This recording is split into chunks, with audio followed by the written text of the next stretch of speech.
working for a brewery, honestly. Okay. Yeah. Really? Like, I always volunteer. I'm like, pick me. So Yeah. that's why I'm always at every single one. Okay. What do Yeah. you like most about it?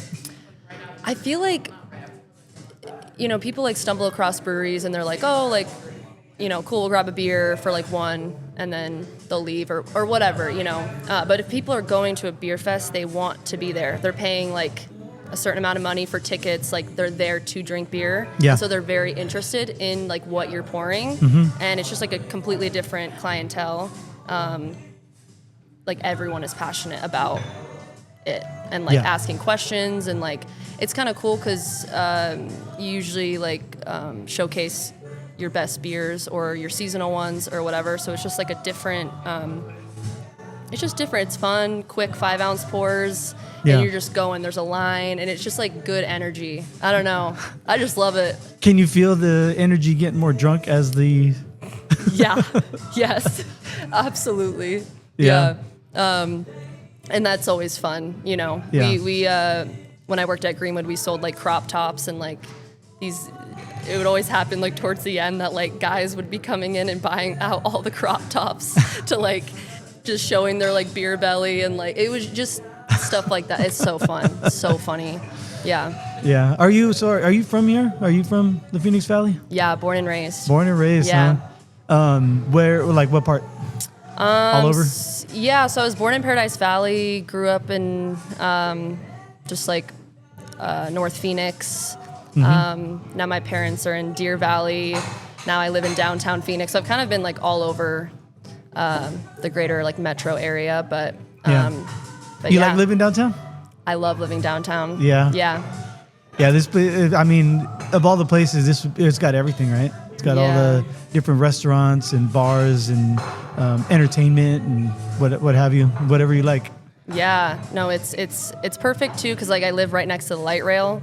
So I used to not live next to the light rail, and that was like, okay, like walkable, yes, but in the summer, it's like Not maybe preferable. not. Yeah. Yeah, so then you'd have to like drive places and park. But now living next to the light rail, I'm like, I just take that as much as I can. Yeah. How far does it go right now? Not far enough? No, I mean, like, honestly, I could take it to work in Tempe right now if I wanted to, but I don't, just because it takes longer. But if I'm going to, like, Cornish, Pasty, or like, Indian Steel Park hosts, like, a lot of festivals and stuff, I'll typically just, like, ride it down Central. Oh, okay. So, all right. So when did your beer love for beer start? honestly, when I started working at Geenwood, so that was like 3.5 years ago. Yeah. I wasn't super familiar with beer before working there. So why'd you want a job there? Honestly, I went in there to visit my friend who was working there, and I was just recently unemployed because I was in a seasonal position that they couldn't make permanent for a different company, just like retail. And so I went to go visit my friend. I was like doing DoorDash, just like trying to look for a job. And her and the brewer were there, and they were like, "Do you just want a job here?" And I was like, sure. I don't know anything about beer, and I've never poured a beer in my life, but awesome. And then, I started like maybe a week later. Yeah. And what did they teach you? Like, what did they teach? What did you learn over there? Oh my gosh, so much. They actually make you do a brew day with the brewers. Okay. So I learned a lot during that, just like the back end of everything, which was really cool because I feel like, you know, you pour it, you taste it, it's good, but like you don't know all that goes into making it, and it's like, whoa, this is a lot of science. This is way more complex than I could have ever thought, you know? So I learned a lot about just the back end of things. And then, like different styles, just there's so much to it. How to pour a beer, you think it's super easy, it's not. Yeah. There's actually a lot that goes into it. The temperature it needs to be held at, the glass it needs to be poured in, and why. There's so many things to it. Before that,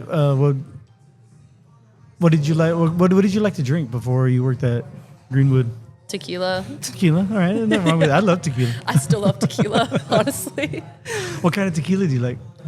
Just, like house whatever. Yeah. I don't care. It doesn't matter as long as tequila. Yeah, just tequila. As long as it's got agave in it, you're good. Right. Margarita, like Marg Mondays, you'll see me at AZ Wilderness, half price margaritas. That's the spot for the margs. Yeah, I like the. I grew up on my family. Their branded tequila was Cazadores de Reposado. So that's the one that we always drink every time we have family gatherings. That's the bottle that comes out of the freezer to pour shots. Awesome. But I really love Don Julio Blanco.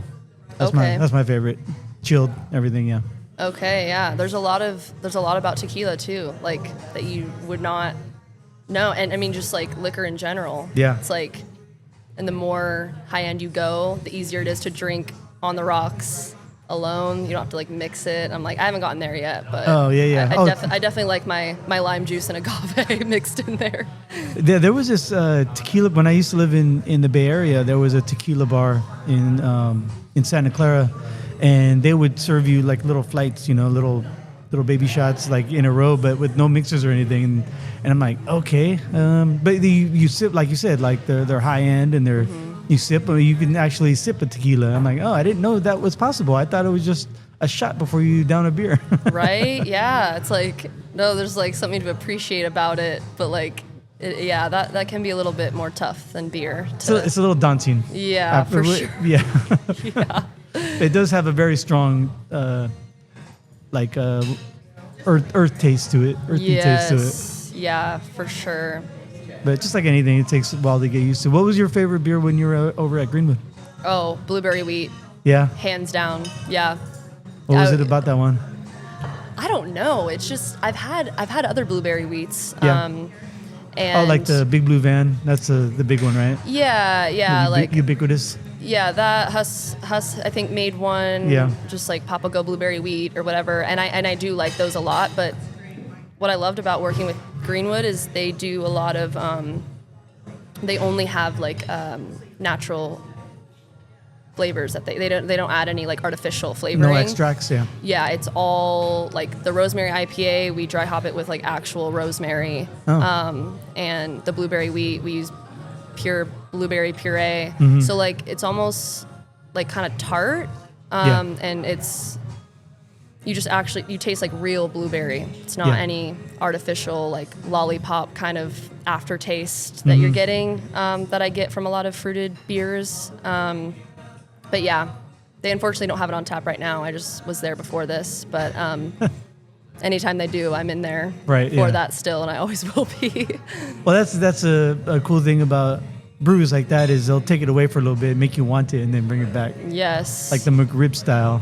Yes. Yeah. Seriously. Keep you waiting. When did you move to the shop? So I moved there, I believe it was end of March. Okay. So I don't know. I keep saying 4 months, but I'm like, is it 3? Is it 5? I don't know. But it's about a little bit more than 5, yeah. Yeah, I'm like, what day is it? August, whatever. Yeah. So yeah. So I've been there just for a little bit now. Yeah. What made you want to go there? Honestly, just being somewhere I've never stayed at a job actually more than 2 years, I realized. And I was at Greenwood for a little over 3. Oh, you had the 3-year itch? Yeah, and I was like, I just need something different. Okay. I need to like spread my wings somewhere else and see what else is out there. And I had some friends over at the shop. Yeah. So they had an opening, and I was like, all right, I'll give it a shot. All right. What beer do you like over there? Oh my gosh. The thing with the shop that I love and hate is they rotate their beers a lot. There's always something new to try. But if you fall in love with something, it's going to be gone quicker than it would be at other places. Right. So pros and cons to that. But I would say right now, Zeus's Hammer. What is that? I haven't even heard of that one. Yeah, it just came out like a couple weeks ago. It's a blonde, I believe. Okay. Or a, I don't know, I'm blanking the specific style, but it's a lighter beer. But yeah, my friend brewed that one over there, and it's just killer. I really like the crispy too, but this one's a good like next one if you've had the crispy a lot. Okay. Yeah, yeah, the Crispy Boy or whatever it's called. Yeah, just crispy. Yeah. That's one of their classics next to church music. So Yeah. Yeah, well, church music is starting to get into everything. Like, I like going to the AMC over there where I live in Surprise because they have church music. So I can get that. And anytime I see that, when I went to the Innings Festival, the only local beer they had was church music. So I'm like, all right, I'll drink that. And it's a good, I mean, I would choose that over, say, Hop Knot or, some more local beers that are everywhere. Yeah. So anytime I see that, I always get, oh, okay, I'll get that one. Yeah. Easy choice. It's a very easy choice. I feel like everyone comes in there and they're like, wait, you guys brew church music? Like, I had no idea this was the shop that brewed it. I'm like, yeah, like, we are church music. So it's funny, like, when people realize that, because it's such a small tap room, like, it's kind of hidden and it's our only one. Right. But it's such a big, like, growing company. It's really cool to The work brand for them. the brand is really big. Yeah. For such a small place. I'm just wondering if right now is the first time I thought, well, how come you guys don't have a second spot? The shop? Yeah. Yeah, I know. We actually just opened up a new facility for brewing only, not a tap room, just down here on Washington in downtown. But yeah, not a new tap room. Okay. I don't really know why, but Interesting. All right. Maybe, I think small incremental growth is best, so maybe it's just not the right time yet. yeah. I can't see your guys' financials, so. But whatever you're doing, you guys are doing it right. Right, yeah. So is Greenwood, though, at the same time. They're starting to grow, too, right? Don't they have another spot opening up soon? Yeah, in Chandler. Yeah. Yeah, I believe by the end of the year. Okay. And then, yeah, I think a third location is also in the near future after that one. So they're growing a lot. I think it's just like different approaches. Like a lot of breweries will focus on growing more tap rooms. Other ones will focus on more like outside distributing. So it's kind of cool to see like work at two different places, focusing on different things. And I mean, both are doing well. So Yeah. I don't think there's one right way to do it. Right. It takes multiple ways. Otherwise, if everyone does the same way, it's going to be crowded everywhere. Right. So exactly. you got to find where you think you're going to be most effective. Yeah. What have you noticed, like in the last, since you've started working at Greenwood and now the shop? Have you noticed any trends in the last couple of years, like as far as like people's taste goes when they show up at breweries, or is it pretty much kind of the same? Most people like IPAs. There's a lot of people like lagers, but there's a few that just want sours only. Yeah, that's a good question. I feel like hazy IPAs is always like the go-to for a lot of people, and that has been kind of the trend for the last, I don't know, 5-10 years. Whenever hazies started blowing up. Yeah, about 10 years ago. Yeah. Yeah, it's been like, it was the Warrior Hazy IPA at Greenwood. It's the church music at the shop. Those are like the best sellers, hands down. Yeah. But yeah, I've honestly been kind of shocked. Like, been working at Greenwood, like during the summers, people are always asking for stouts and or porters, and like there was a lot of people. So I've been noticing that kind of. I don't know if it's a trend, but like maybe just more a shock. Like even when it's like 115 out, people are like, "Do you have a porter?" I'm like, "No, we do not." Come back in the winter, but. Yeah, I think people, just flights are always a good option for people to kind of try different things. But yeah, I guess I haven't really noticed any specific trends. Okay. That's fair. I mean, I like a stout no matter what time of year it is. Really? But not all the time. That's not my first question when I go to ask a beer tender if they have anything. But at the same time, if it's not going to be my first choice, only because like I don't want to start off with like especially if it's a barrel age, I don't want to start off with like a 12%er right away. And plus, I'd only ask for like a 5-ounce pour. I would never ask, even for a 10-ounce pour. It seems kind of a bit for going out. Staying home, sharing with people, sure, that's one thing. Yeah. But going out, that's just my own personal, buying habits though. Yeah, so those barrel aged can get up there. Yeah. 14, 15%. They get on top of you quick too. Yeah, yeah. It's so funny. Are you into the barrel aged or at all? No. No, that's fine. No, I've tried. I just the shop came out with like this dry stout called Dog and Pony, and I like really tried. I was like, okay, I'm gonna like keep trying this and see if my taste buds. And I actually started really liking it, and then that was like my beer of choice. And then they got rid of it. Oh, there you go. So I'm You like, can. crap. So yeah, if it's dark, it needs to be very dry. I don't like the sweet. Okay. The sweetness. No dessert stouts for you? No. Okay. Yeah, I'm weird, but I also like sours and like the blueberry wheat. That's like technically sweeter. So I don't really know what my style of choice is. Okay. I mean, yeah. So you're eclectic. That's fine. That's that's a valid response. Yeah. In my estimation, anyway. Yeah. I like it all. Yeah. What have you tried that you're like, no, that's just not my jam?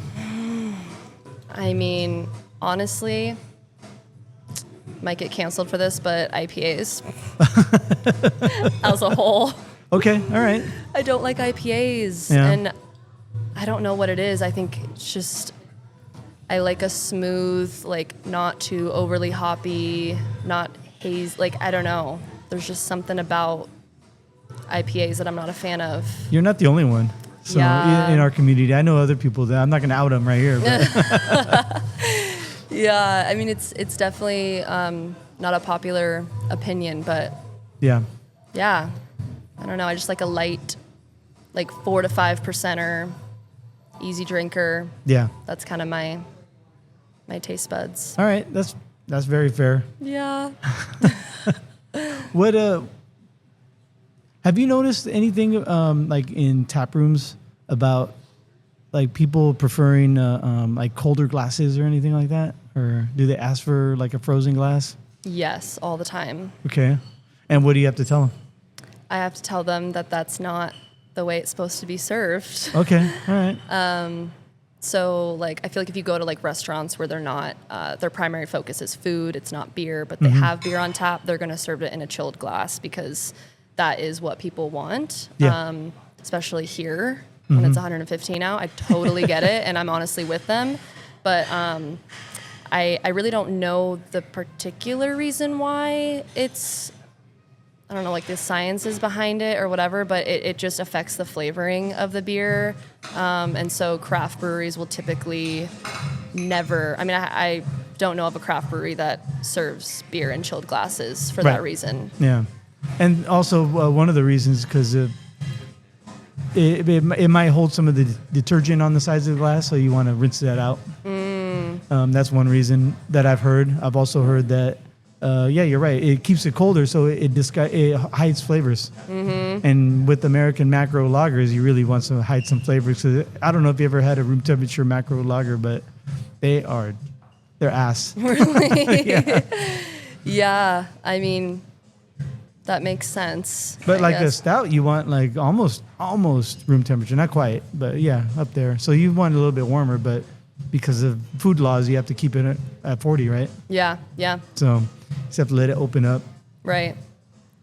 Yeah. So, I mean, I always have to disappoint certain people, but for the most part, people know, like, I mean, a lot of people that go to craft breweries know what they're getting into, and they know that it is a much more complex, thing that we do. Like, we're literally beer only. So Yeah. we're going to do it like the best and just the right way, I guess. And not hide anything. No. Yeah. Yeah. Because we don't have anything to hide. It's like, no, we want you to like experience Plus, there's a all the lot of flavors. nuanced flavors out there that you really need to experience for yourself and figure out what, especially for someone new, they have to figure out for themselves what they like. And sometimes you're going to get one that you don't like. Right. And if you pour it, you pour it, Yeah. But flights. Yeah. Keep getting flights. Just try it all. Oh yeah, are you another flight? Are you? Yes. Okay, you want okay.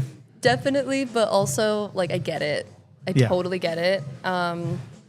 But yeah, we would do flight day at Greenwood every Sunday, and it was like flights are kind of like a domino effect where like one person orders it, they see it, and they're like, ooh, can I get a flight? And then it's like 10 people in line and they're all getting flights, and I'm like, like just like rapidly pouring. Yeah, 4 beers for everybody. Yeah. But I totally get it. Like it makes sense, especially if you're not familiar with the different styles of beer, you want to try it, or if you're not a beer fan, getting like small 5-ounce pours is just the way to go.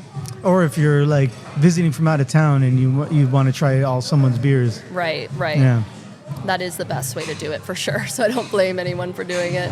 Yeah, and I've read articles where beer tenders have complained about flights. They get it, like you just like you said, they'll do it. They're not against it, but that's like the one annoyance of their job.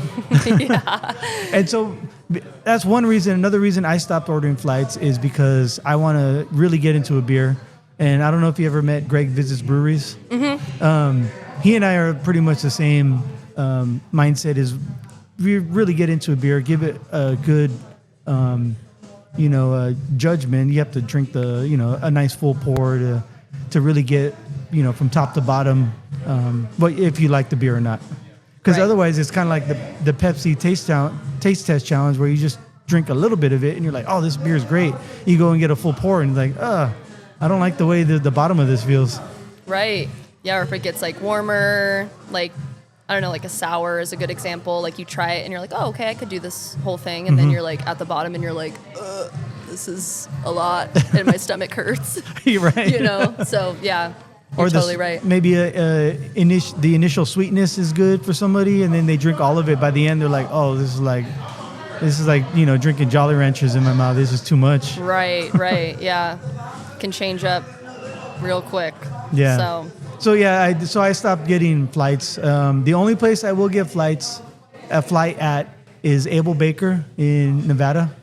It's a brewery like over in the Art District, north of the Stratosphere. It's just north of the main strip, because it comes in this wooden thing that they had made. It looks like a duck foot because their mascot is a duck. Oh my god! And they give you a little rubber ducky with every flight. Cute. So that's the only place, because I want the rubber ducky. And then you I get to keep it? Yeah. Oh my gosh, yeah, I would get a flight there too. I'd be like, sorry. Yeah, sorry for you. So but sorry. I want a little duck. I need the duck. You could buy them online, like real cheap, like assorted dozen, like a bunch of different, like a surfer duck and the teacher duck or the polka dot duck, just a bunch of different ones. And they have a little bin. They just grab one. That luck of the draw, what you get. Oh my gosh, yeah, little collectible item. Yeah, that's genius. Yeah. I'm sure they get a lot of business from the ducks alone. And their beer is good. Don't get me wrong. That's not why I go there. The beer is really, really good. But yeah, that's the only place I'll order a flight, because I want the duck. Oh my gosh, I love that. I know when there's this place in San Diego I go and their cocktails. It's called Duck Dive. Okay. And they serve some of their. It's called Quack My Back is the cocktail name, or they have like another one called like something Quack. I don't know. They make funny puns, names, yeah. But they always serve it with a duck, and it's like such a good marketing technique. Yeah. It's like you don't really need to do much. People just want a little rubber ducky. No, it goes back to, like, I was thinking about it. I'm like, man, this goes back to like my childhood days with little rubber duckies. Now, I never really took a bath with a rubber ducky, but it was always like that was like the symbol of taking a bath, right? Little rubber duck. So it brings you back to your childhood days, with whether you know it or not. Yeah, just brings back a nostalgic feeling, and and even like if you have a Jeep, it's even cooler because they have those like the duck collections or whatever. Right. You put it on your dash. I'm like, ducks are just versatile. My daughter wants a Jeep. She's barely gonna turn 15, but she wants a Jeep because of the ducks. Oh my gosh. Because she heard about the duck culture and she wants to participate in it. I don't blame her. I've literally, my dream car is a 4-door, all black, lifted Jeep Wrangler. Okay. And I want 100 ducks. All on the dash? All on the dash, yeah. So one day. Yeah, one day she'll get hers too. Awesome. So. Yeah, I do not blame her at all. Yeah, in fact, the last 2 times I've gone to Able Baker, I've given her my little duckies. One of them I didn't want to, but I did anyway. It was because it was an 8-ball duck. So it's all black with the white. Stop. Yeah, with the 8 on the front on the chest. Oh my gosh, I need that. I play pool all the time. I'm like, that is the duck I need. Yeah, you play. You like playing pool? Mm-hmm. You like 8-ball, 9-ball, whatever. 8-ball, yeah. Yeah. Yeah. Yeah, I love pool. It's Yeah. like my favorite little side activity to do after work. Or I haven't played in a while, but You ever play in tournaments? no, I've been approached a couple times though Yeah. to play, and I'm like, oh wait, does that mean I'm actually good? Like maybe I should. I don't know, but I'm kind of scared. Once money's like on the line, I'm like, I don't know. Yeah. No, I get that. I just want to play for fun, but I know. Yeah. I feel like I could whoop some ass, so maybe I should. If anything, you just have fun playing with other people who are actually, who are of your caliber. Mm-hmm. Because And learn a lot. Yeah, and learn a lot. Yeah. Exactly. I'm sure afterwards you the people you get along with, you hang out, you talk about pool, about different techniques and stuff like that. Yeah, and there's so much to learn. Like, it is such a complex game. Like, it's crazy. And I've met so many people that are just, like, oh, you did this, I noticed. Like, if you do it just a little over to the right, you're going to, like, just trust me. And then I do it, and I'm like, oh, my gosh. Like, I don't know. It's, like, all geometry. It's really cool. I love the game, so. Yeah, when I was in my 20s, I was living with some friends at a house, and we had a pool table. It was an outdoor pool table. Oh my gosh! And so we were in California, so the weather was awesome all the time. But everyone would come over at night. We were the party house. So we were everyone get together house all nights of the week. And not that we played pool every day, but we played pool a lot. So that's when I learned. I didn't learn any techniques, but I'm decent. I could put a ball in. I could hug the rail. I could do a couple of different things. I put some English on it too if I have to. Oh my gosh! But other than that, like I would still be nervous. I haven't played in years, but because that was in my 20s. Like I'm almost 50 now, so I think about for another 20 years I never even picked up a stick. But I still like to play though. Yeah, I mean, in a sense, it's like riding a bike. Like I don't know. I feel the same. Like I love to bowl. Like just random things like that. And I feel like if I don't bowl for like a year and then I go bowling, I'm like strike. But if I go bowling like, a couple times in a month, I'm like terrible. Yeah. And same with pool. Like I would play every night for a while. There was like a year where I was like literally playing pool every single night because I was so addicted and obsessed with the game. And it's almost like I got worse. Yeah. But then I stopped for a couple months and I was like winning every game. And I'm like, what the heck? Like, I don't know. Like beginner's luck or whatever that is, you know what I mean? Like, yeah.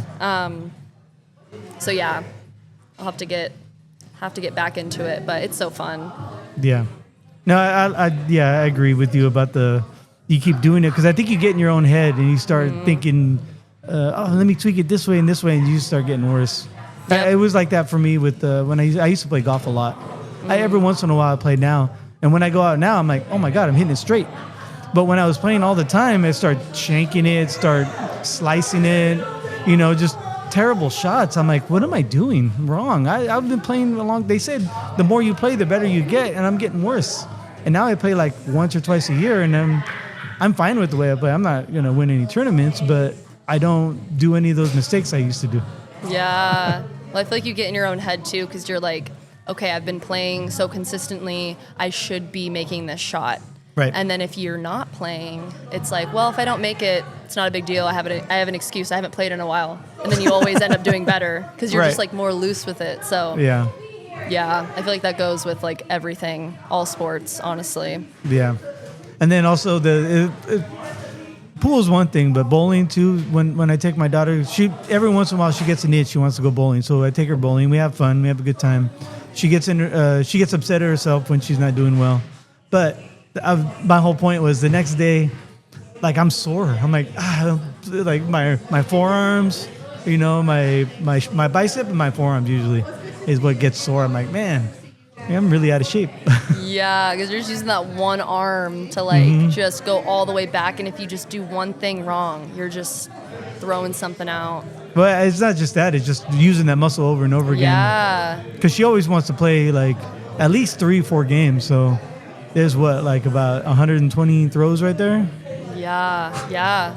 Yeah, it's intense. I always am sore after bowling every single time.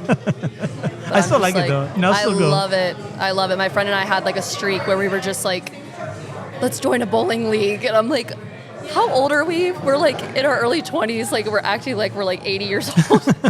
But I'm like, it's so fun. I was this close to buying my own shoes, buying my own ball, because I hate those lane balls. Oh yeah, they're terrible. Yeah. You can buy like scented balls too, like cherry scented bowling balls. And I'm like, yeah, sign me up. How about hop scented? Can I get a hop scent? No, yeah, right? Oh my gosh. Can I get some Cascade? I'm sure they do. Yeah, for real. That's so funny. And working at the brewery, do you get to smell like the hops, the different hops? Have you done that? Yeah, at Greenwood I did. Okay. Yeah, I was very close with the brewers, so I would always go in there and bug them. Yeah. And they would be like mid-brew, and they're like, smell this. Was it like Nelson? Nelson's a hops, right? Yeah, right? yeah. Nelson, Cascade, Citra, Mosaic, or those. Yeah. Yeah, those are the Cascade, Mosaic, Citra are the more popular ones. Nelson was really popular early on when it first came on the scene. And all of those you can make into, well, except for Cascade, the other three you can make into hazy IPAs. Okay. They're very, very juicy flavored. Okay. Yeah. Yeah. But yeah, I've smelled many a hops in my day. I do like smelling hops. Yeah. Some of them. I like it, and then I'm like, whoa, that is very dank. I am. Yeah. Yeah, some of them, yeah. Yeah. Like Cascade, Centennial, all those Pacific Northwest, early, like the Sierra Nevada hops, I call them. Oh, yeah.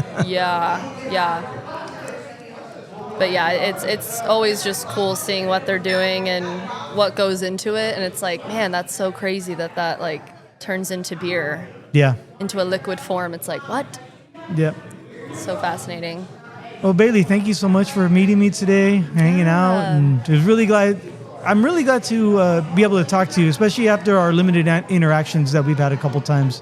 And yeah, so I hope I get to see you. I'll see you at a beer festival sometime soon. Yes, please. I'm so excited. Okay, cheers. Yeah, cheers. I have a little bit left. Yes.